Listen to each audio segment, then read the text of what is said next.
Bonjour tout le monde, chapitre numéro 13 aujourd'hui. Comme vous pouvez le voir, il s'intitule Stratégie de synthèse et sélectivité en chimie organique. Donc on va aborder la première partie dans cette vidéo qui va consister à voir les différentes techniques opératoires qui nous permettent de synthétiser, extraire, identifier et analyser un produit organique. Alors tout d'abord, premier paragraphe, quelle stratégie adopter lors d'une synthèse? Et on va commencer par voir les différentes étapes d'une synthèse organique.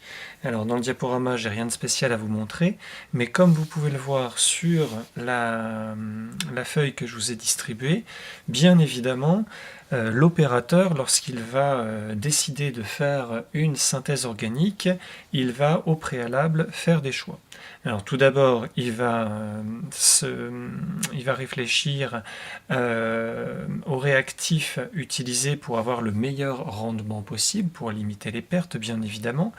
Il va aussi avoir un regard sur l'environnement et sur les coûts pour limiter l'impact de la réaction qui va être produite.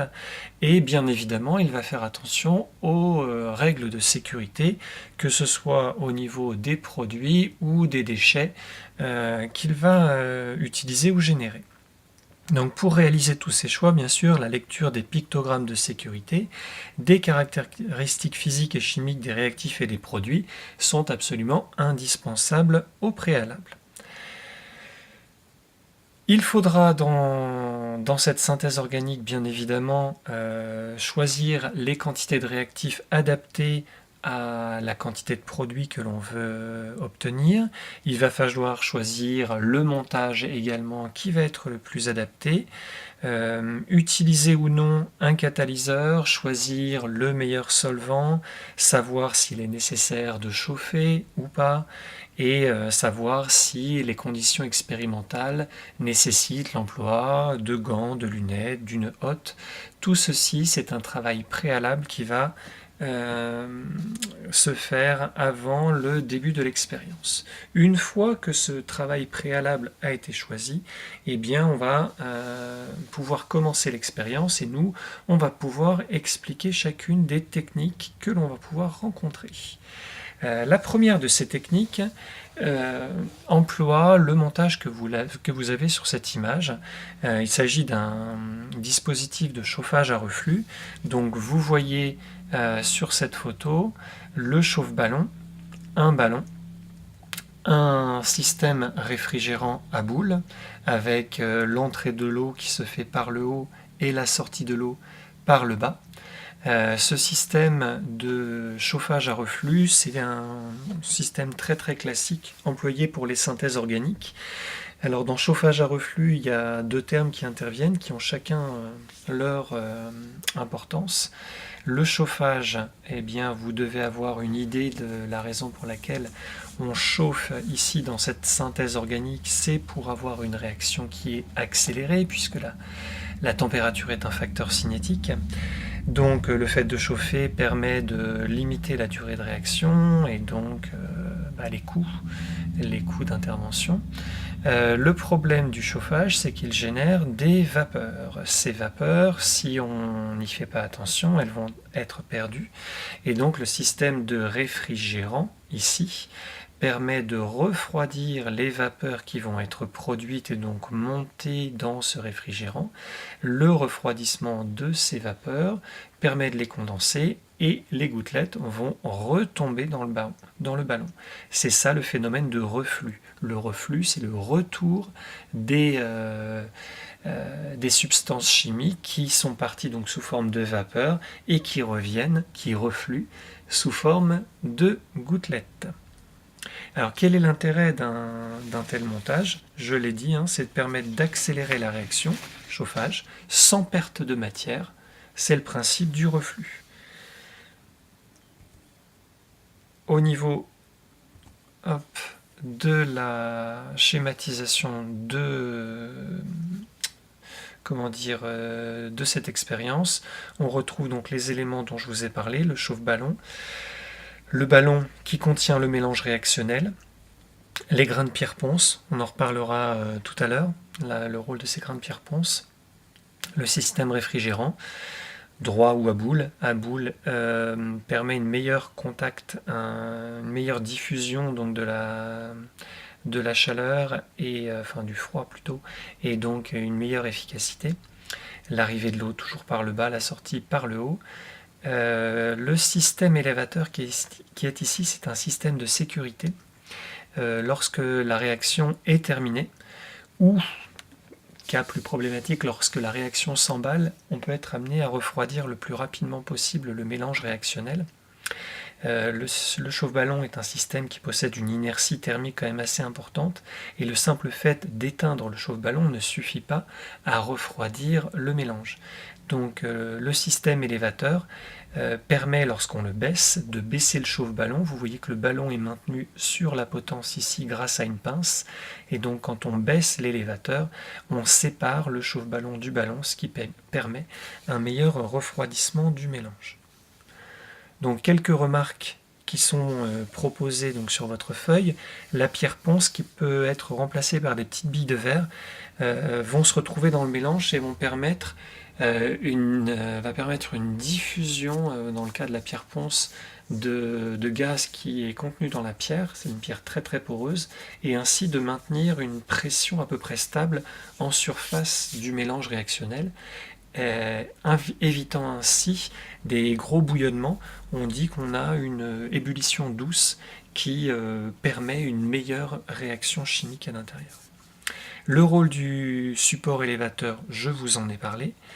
Ensuite, vous voyez dans les remarques, si on a le choix entre un réfrigérant droit et un réfrigérant à boule, on va préférer le réfrigérant à boule, puisqu'il y a une surface de contact entre l'eau froide et les parois qui est agrandie, donc une meilleure efficacité. Et dans la dernière remarque, je vous évoque le système beaucoup plus simplifié qui permet de réaliser également un système de chauffage à reflux. Donc le chauffage peut se faire par un chauffe-ballon, mais ça peut se faire aussi par un bain-marie. Et là, vous avez un réfrigérant beaucoup plus simple, un réfrigérant à air, qui va permettre donc lui aussi de refroidir certaines vapeurs.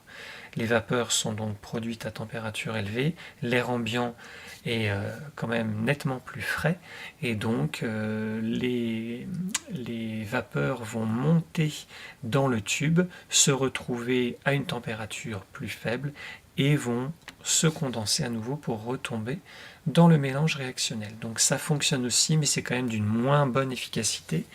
En revanche, c'est beaucoup plus simple à mettre en place. Donc, pour ce qui est des avantages, beaucoup plus rapide, beaucoup plus simple en termes de mise en place que le chauffage, que le reflux avec de l'eau.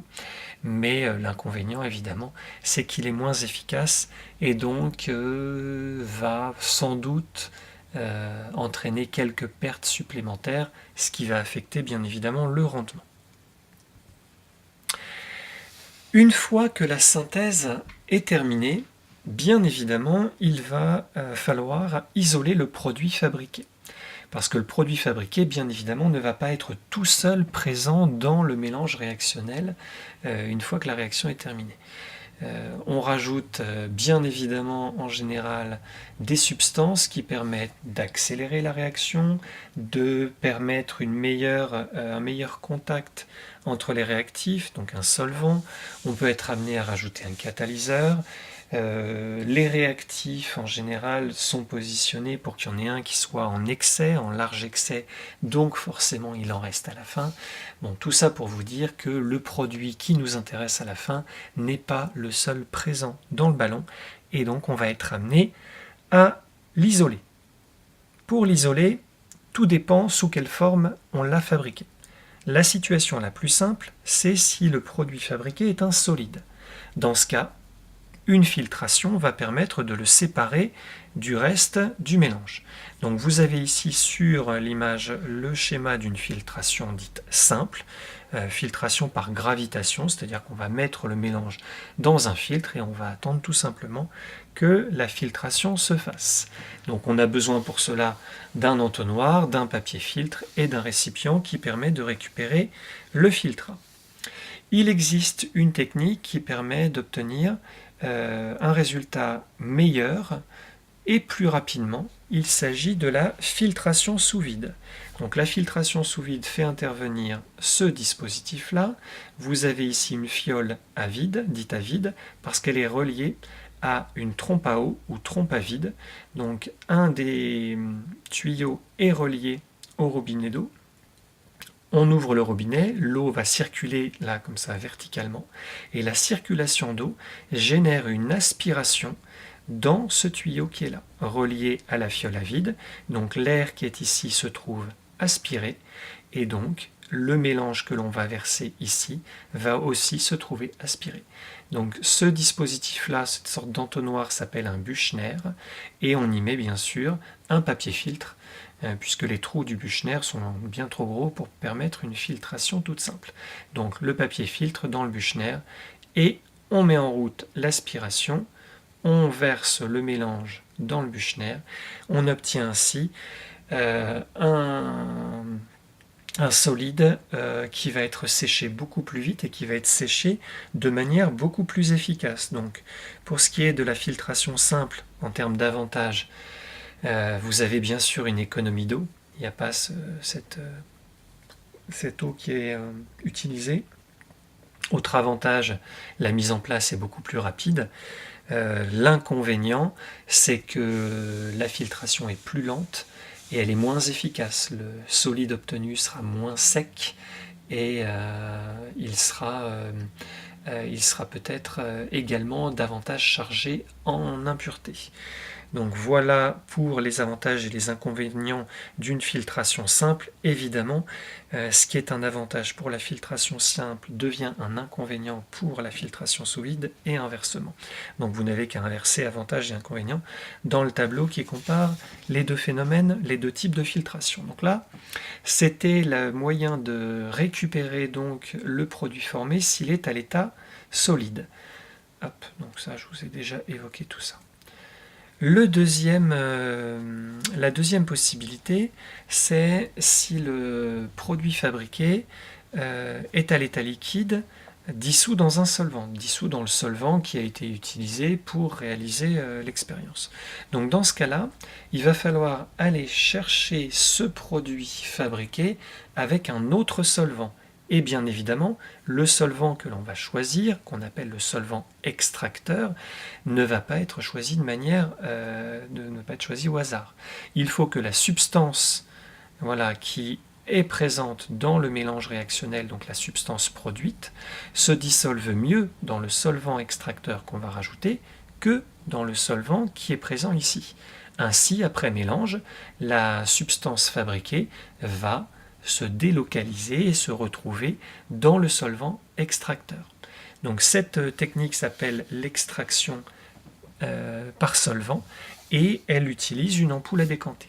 Donc on verse le mélange réactionnel dans l'ampoule à décanter, on y rajoute un solvant extracteur, on ferme l'ampoule à décanter, on agite, on réalise un dégazage régulier pour évacuer l'excès de pression qui est généré par l'agitation.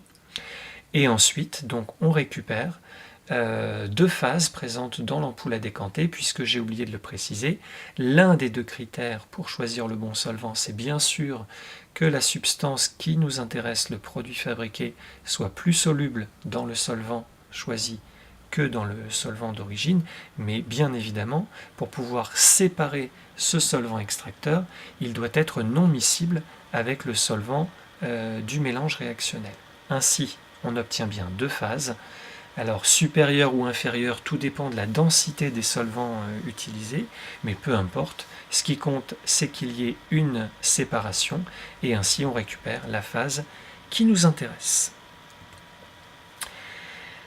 Donc la phase supérieure, c'est la phase la moins dense, la phase inférieure, c'est la phase la plus dense. Et ce qui va permettre d'identifier ou de trouver la valeur de ces deux densités, c'est la densité du solvant. Ça dépend de manière extrêmement minoritaire des substances dissoutes. Donc le produit que l'on veut fabriquer, il peut avoir une certaine densité, ça n'a pas d'importance, ce qui compte, c'est la densité des solvants utilisés, c'est ça qui va expliquer la position des phases. Donc concernant les propriétés du solvant extracteur, je vous les ai remises dans le cadre. Je vous ai également indiqué que lors de l'agitation, il fallait dégazer. Et donc le troisième point, voilà encore une petite image qui vous montre comment se passe l'extraction par solvant, le dégazage et la récupération des deux phases. Dans les remarques, la troisième remarque évoque donc ce qu'il se passe lorsque le solvant d'origine est de l'eau.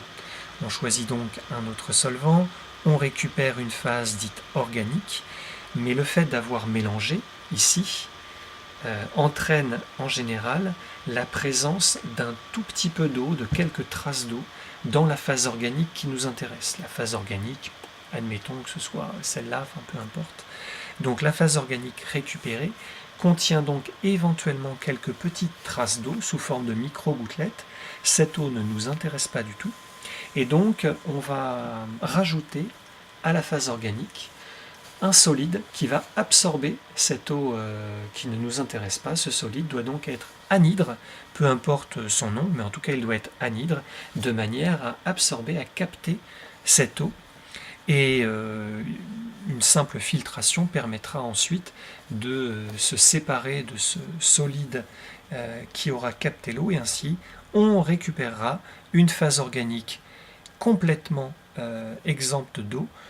On appelle cette opération-là le séchage. On dit que la phase organique est sèche. Alors attention, la phase organique sèche, ça ne veut pas dire qu'elle est solide, hein. Elle est liquide, la phase organique, mais elle ne contient plus d'eau. On dit qu'elle est sèche.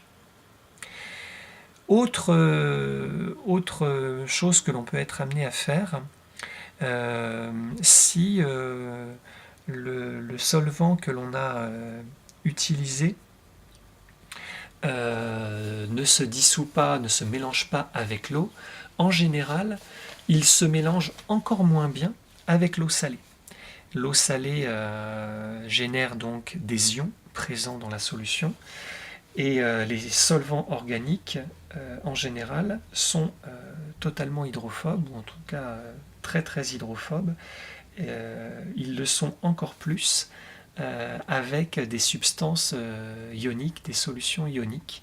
Et donc on peut être amené à rajouter donc du sel dans le mélange pas réactionnel, dans le mélange qu'on obtient à la fin, de manière à permettre une meilleure séparation encore entre la phase organique et la phase aqueuse. Une phase aqueuse donc salée. Cette opération donc, qui consiste à rajouter du sel ou à rajouter de l'eau salée pour permettre une meilleure séparation entre phase aqueuse et phase organique s'appelle le relargage. Ensuite, dernier point que je vous évoque dernier sous-point dans le troisième, on peut être amené à laver la phase organique avec de l'eau de manière à extraire de la phase organique certaines substances qui seraient également solubles dans l'eau. Parce que tout à l'heure, je vous ai dit qu'on allait choisir un solvant extracteur qui permet la récupération du produit qui nous intéresse, mais il est possible que d'autres substances présentes dans le mélange réactionnel soient elles aussi solubles dans le solvant choisi. Donc on récupérerait dans ce cas-là une phase organique contenant le produit qui nous intéresse, mais aussi quelques impuretés. Ces impuretés sont parfois solubles dans l'eau. Donc le fait de laver la phase organique à l'eau peut permettre d'évacuer une partie des impuretés. Donc ça c'est le lavage, suivi donc après d'un séchage.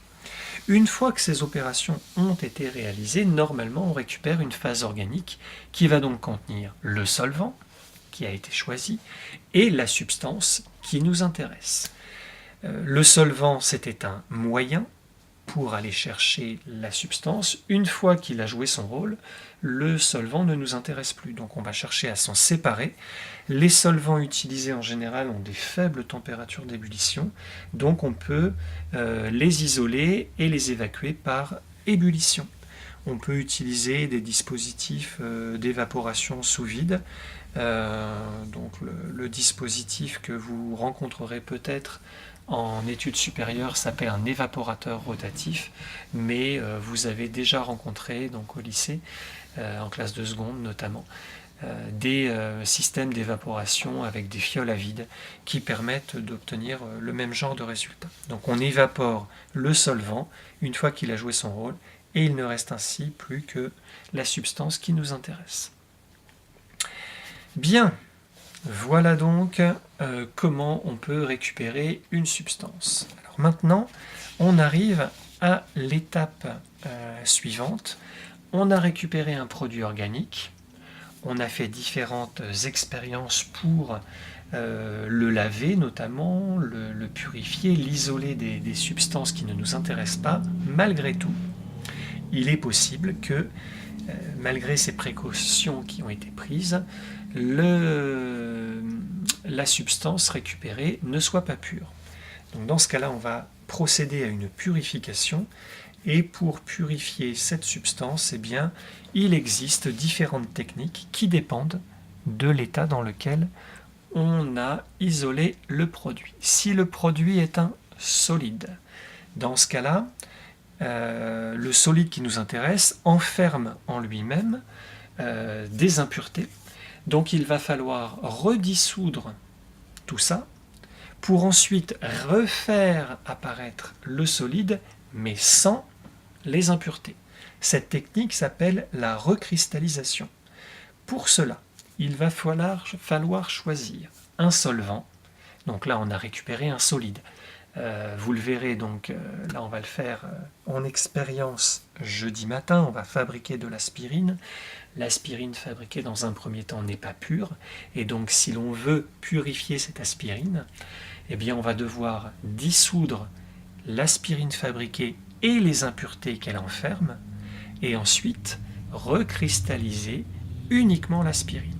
Donc il va falloir trouver un solvant qui, lorsqu'on le chauffe, va permettre de dissoudre et le produit fabriqué et les impuretés, et lorsqu'il refroidit ce solvant, eh bien il faut que seul le produit qui nous intéresse recristallise, c'est-à-dire que les impuretés doivent rester dissoutes. Donc là, il faut éventuellement comparer les seuils de solubilité des impuretés et du produit. Bien souvent, pour l'instant en terminale, on ne vous pose pas trop cette question-là. On vous indique qu'il faut faire une recristallisation. Vous devez savoir et comprendre ce qui se passe, mais on ne vous demandera pas de choisir le solvant pour réaliser cette recristallisation. Donc le principe de la technique a été évoqué sur la 3e page du petit dossier que je vous ai distribué. Il faut que le solvant choisi à chaud dissolve le produit et les impuretés, à froid ne doit dissoudre que les impuretés.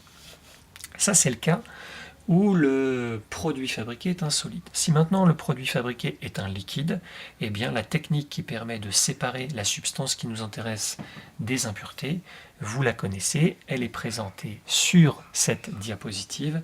Il s'agit d'une distillation fractionnée. Alors ça réside sur le fait qu'on ait des différences de température d'ébullition entre les différentes substances qui sont présentes dans le mélange qui est ici. On fait chauffer ce mélange. La substance la plus volatile va s'évaporer la première. Elle va monter dans cette colonne ici qu'on appelle une colonne de Vigreux. Les petits pics ici vont, pour faire simple, compliquer le cheminement des vapeurs. Et les vapeurs qui vont vraiment atteindre le haut de la colonne, ce sont celles qui ont la température d'ébullition la plus basse, et cette colonne de Vigreux permet une meilleure séparation du mélange qui est ici. Alors c'est pas un mélange réactionnel, il n'y a pas de réaction chimique, le chauffage ici a juste pour objectif de séparer les constituants du mélange. Une fois que les vapeurs ont atteint le haut de la colonne, elles continuent leur chemin, elles arrivent dans le réfrigérant qui va donc jouer son rôle pour permettre la condensation et la récupération ici du filtrat. Donc au niveau de la légende, le 1 c'est le chauffe-ballon, le 2 c'est le mélange à distiller, le 3 la colonne de Vigreux, un thermomètre qui permet de suivre l'évolution donc de la température, hein, puisque lors d'un changement d'état, la température est stable, et lorsque la première des substances s'évapore, les vapeurs vont atteindre le thermomètre, et lors donc de cette phase-là, où seules les vapeurs du produit le plus volatile arrivent, la température reste stable.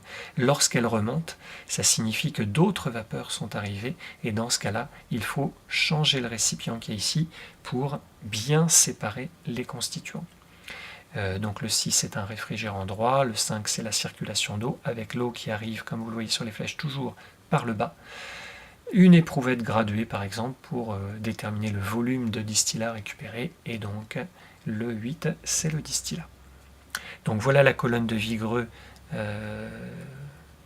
sur une image, et voilà à nouveau une autre image qui vous montre le dispositif dans sa totalité, avec la légende que vous avez ici. Toujours un autre schéma avec les différents constituants. On arrive à la toute dernière étape. Maintenant qu'on a séparé la substance qui nous intéresse, eh bien, il nous reste à l'analyser de manière à vérifier qu'on a bien récupéré le produit attendu. Donc il existe différentes techniques qui permettent de vérifier et d'analyser donc le produit fabriqué. L'une des techniques, c'est la chromatographie sur couche mince. Donc la chromatographie sur couche mince nécessite un support absorbant.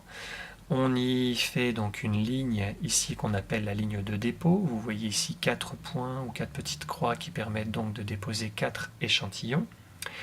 Une fois que c'est fait, on met ça dans une cuve qu'on appelle une cuve à élution, qui contient donc un éluant, qui est un solvant ou mélange de solvants. Le niveau de ce liquide doit être sous la ligne de dépôt, et par capillarité, le support absorbant va donc jouer son rôle et absorber le solvant qui va monter, qui va migrer donc jusqu'à une certaine hauteur lorsqu'on va arrêter l'expérience. Ensuite, on peut être amené à révéler par exemple sous lampe UV la présence des différentes substances si elles sont incolores, et c'est en général le cas lorsqu'on analyse des substances organiques. Je vous rappelle que là, si on a un tel chromatogramme, eh bien vous voyez qu'on peut en dire plusieurs choses. 2 des 4 substances qui ont été déposées sont identiques puisqu'elles donnent des tâches qui sont à la même hauteur. Là, les tâches 3 et 4 ne sont pas tout à fait à la même hauteur, donc elles ne sont pas identiques. Et puis, il y a quand même une deuxième chose intéressante que l'on peut déduire d'un tel chromatogramme, c'est que chacun des dépôts effectués n'amène qu'une seule tâche. Autrement dit, on peut dire que les 4 substances déposées sont pures. Donc voilà une technique qui peut être employée. Alors ça peut être employé que le produit soit solide, liquide, voire gazeux. Alors gazeux, c'est une autre technique avec un dispositif qu'on n'a pas au lycée.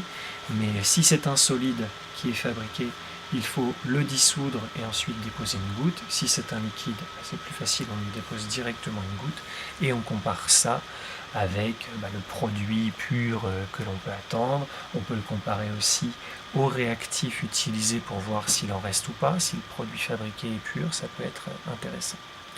Autre technique employée pour identifier et analyser le produit, bien évidemment, c'est la spectroscopie UV, infrarouge, RMN, comme on en a déjà parlé au début de l'année, qui permet de valider ou non si la synthèse s'est bien passée. On peut également déterminer d'autres caractéristiques physiques du produit, comme son indice de réfraction, c'est-à-dire en gros sa capacité plus ou moins grande à dévier la lumière lorsqu'on a une substance transparente. On peut déterminer aussi sa densité. Et on peut également déterminer sa température de fusion. Ça, vous l'avez expérimenté cette année sur banc de Koeffler. Je vous rappelle donc que ce banc a la particularité d'être chauffant, mais avec une température graduelle de 50 jusqu'à 250 degrés approximativement. 50 ici, 250 ici. On positionne quelques grains de solide synthétisé sur les parties froides du banc que l'on va faire progresser, voilà, avec une petite spatule petit à petit, afin de déterminer exactement l'endroit où il se met à fondre. Hop, ici par exemple, et ensuite par lecture grâce au petit curseur qui est ici, et bien là on voit sur l'exemple qu'on a une température de fusion qui est environ de 135 degrés. Et donc la détermination de cette température de fusion comparée à la valeur attendue permet de valider ou non si le produit fabriqué est bien celui attendu, s'il est pur ou pas. Si vous avez une température de fusion qui est très proche de celle qu'on attend, alors soit c'est une erreur de manipulation, ou bien ça s'explique également par le fait que le produit fabriqué est le bon, mais peut contenir quelques impuretés et du coup quelques degrés de différence par rapport à la valeur attendue. Une fois qu'on a déterminé avec certitude que le produit fabriqué c'était bien celui qui nous intéressait, eh bien il y a un dernier point qui va être fondamental et qui va être abordé quasiment à chaque fois, c'est de comparer bien évidemment la quantité récupérée par rapport à la quantité espérée. Et donc ça nous permet de définir ce qu'on appelle le rendement. Donc le rendement se détermine de manière simple à partir des quantités de matière. Donc c'est la quantité attendue, c'est la quantité récupérée, petit n, donc récupérée, formée par rapport au petit n attendu. On peut être amené à définir le rendement à partir d'un rapport de masse, d'une comparaison de masse si on a un solide par exemple. Bon, voilà pour donc cette première partie du chapitre 13 qui vous présentait donc des techniques que vous connaissiez pour la plupart. Il y a quelques toutes petites nouveautés. Donc ce qui est important, c'est de bien comprendre ces techniques-là, parce que vous allez le voir dans les exercices qu'on va aborder, on a souvent des questions en lien avec le protocole, explication, justification du protocole, des techniques employées, des substances employées. Donc c'est pas des choses très très compliquées, mais elles nous amènent à avoir un regard, en tout cas du recul sur les expériences que l'on fait. La chimie, c'est pas juste une application d'une recette, c'est comprendre bien évidemment les étapes de cette recette.